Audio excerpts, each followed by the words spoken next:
Government pensioners association Tripura Sabroom শাখার 17তম বার্ষিক সভা অনুষ্ঠিত হয় টিইসিসি সাব্রুম মহকুমা অফিসে। 29 এপ্রিল বেলা 12 ঘটিকায় এই সভা অনুষ্ঠিত হয়। পতাকা উত্তোলন শেষে হলঘরে শুরু হয় বার্ষিক সভা। পেনশনারদের অর্জিত অধিকারকে রক্ষা করা এবং অর্থনৈতিক ন্যায্য দাবিকে প্রতিষ্ঠিত করতে পেনশনারদের ঐক্যবদ্ধ হতে আহ্বান জানান এই সভা থেকে। এই 17তম বার্ষিক সভায় সাব্রুম মহকুমার সাব্রুম, জলেফা, বনকুল, শ্রীনগর, রাজনগর, মনুবাজার, কলাছড়া সহ সাব্রুম মহকুমার বিভিন্ন জায়গা থেকে পেনশনার্সগণ এই বার্ষিক সভায় সামিল ছিলেন। এই বার্ষিক সভা শুরুতেই সংগঠনের পতাকা উত্তোলন করেন government pensioners association Tripura Sabroom শাখার সভাপতি হিমাংশু বিকাশ মজুমদার। এই বার্ষিক সভায় 4 জন স্বাধীনতা সংগ্রামীকে সংবর্ধনা দেয়া হয়।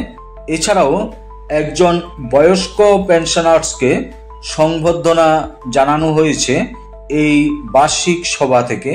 এই বার্ষিক সভায় আলোচনা করেন গভর্নমেন্ট পেনশনার্স অ্যাসোসিয়েশন ত্রিপুরা রাজ্য কমিটির সাধারণ সম্পাদক বাদল বৈদ্য, গভর্নমেন্ট পেনশনার্স অ্যাসোসিয়েশন ত্রিপুরা রাজ্য কমিটির অফিস সম্পাদক Debashis Bandyopadhyay, government pensioners association Tripura Sabroom শাখার মহকুমা সম্পাদক গোপাল চক্রবর্তী সহ অন্যান্য নেতৃত্বরা এই সভায় আলোচনা করেন।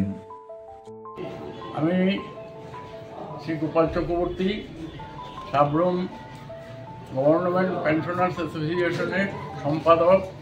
আজ 29 এপ্রিল আমাদের সাধারণ বার্ষিক সভা।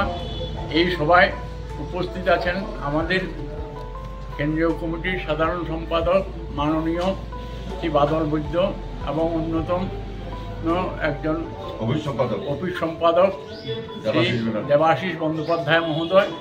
আমরা আজকে এখানে উপস্থিত হয়েছি আমাদের এই বার্ষিক সভাকে সাফল্যমণ্ডিত করার জন্যে। আমরা 4 জন স্বাধীনতা সংগ্রামীর স্ত্রীকে সংবর্ধনা দেওয়ার আয়োজন করেছিলাম, কিন্তু বার্ধক্যজনিত কারণে তারা উপস্থিত থাকতে পারছেন না। আমাদের মধ্যে আছেন আমাদের বয়োজ্যেষ্ঠ পেনশনার শ্রীযুত স্বদেশ রঞ্জন দাস। আমরা তাকে সংবর্ধনা দেব।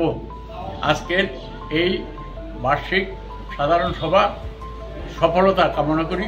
সকলের সহযোগিতা আমরা আরক্ষা দপ্তর এবং মহকুমা স্বাস্থ্য দপ্তরকে ধন্যবাদ জানাচ্ছি তাদের সহযোগিতার জন্যে, এবং আমাদের এই বার্ষিক সাধারণ সভা সফলতা কামনা করছি। নমস্কার।